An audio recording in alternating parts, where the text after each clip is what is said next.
السلام علیکم۔ خلافت عثمانیہ کے ٹوٹنے کے بعد جب مسلمان امت کے اتحاد کا شیرازہ بکھر گیا تو مسلمان ممالک پہلے تو مغرب نے آپس میں بانٹ لیے، پھر کچھ ایمان کے جذبہ رکھنے والے مسلمانوں کی مزاحمت سے وہ قبضے تو برائے نام ہٹ گئے، مگر مغرب نے ہر ملک کی قیادت مسلمان رہنماؤں سے چھین کر اپنے کرائے کے غلاموں میں بانٹ دی۔ پھر وہ دن اور آج کا دن قابض فرانس، اٹلی، برطانیہ، امریکہ، یونان اور دیگر یورپی ممالک تو ترقی کے بام پہ چڑھتے گئے، مگر بدقسمتی سے مسلمان ممالک کو ایسا لیڈر ملا ہی نہیں جو مسلم ممالک کو یورپ کی طرح آپس میں ایک بلاک میں جوڑ دے، جس کے اثرات آج تک اسلامی ممالک میں کبھی تو مذہبی انقلابات کی صورت میں تو کبھی ایک سویلائزیشن کی دوسری تہذیب پر غلبہ پانے کی کوشش، جیسے ایران فارس کا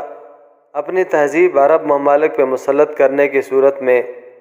واضح ہے، جس کی تباہی کے نتیجے میں عورتیں، بچے، بوڑھے، جوان، حتیٰ کہ خاندان کے خاندان ہجرت کرنے پہ مجبور ہوئے۔ کچھ تو یورپ اور دوسری مغربی ممالک میں پہنچ کر وہاں بھوک کی حالت میں اپنی موت کا انتظار کر رہے ہیں،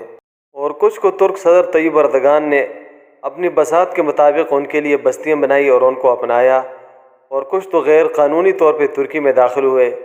بس وہی سکھ کی زندگی گزار رہے ہیں، تو کچھ رستوں میں سمندر کے بے رحم موجوں کے سپرد ہوئے۔ ایسا ہی ایک واقعہ آج کل سوشل میڈیا پہ چل رہا ہے، جس میں ایک شامی لڑکا جب ترکی کے ساحل پر اترتا ہے تو پیچھے مڑ کے دیکھتا ہے کہ اس کا بھائی ڈوب جاتا ہے، جس کرب و کراہ کے ساتھ وہ ترک پولیس کو کہتا ہے کہ میرا بھائی ڈوب گیا ہے۔ تو والدہ جب پوچھے گی تو میں اپنے والدہ کو کیا جواب دوں گا؟ اگر یہ کرب پوری امت پہ تقسیم کیا جائے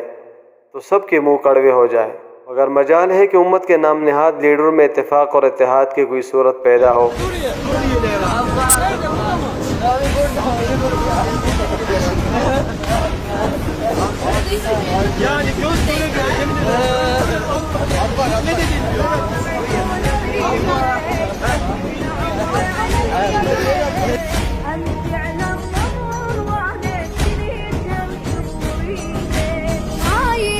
سبسکرائب کے بٹن پہ کلک کریں، بیل کے آئیکن پہ کلک کیجئے تاکہ ہر نئی ویڈیو کی نوٹیفیکیشن آپ کو مل جائے۔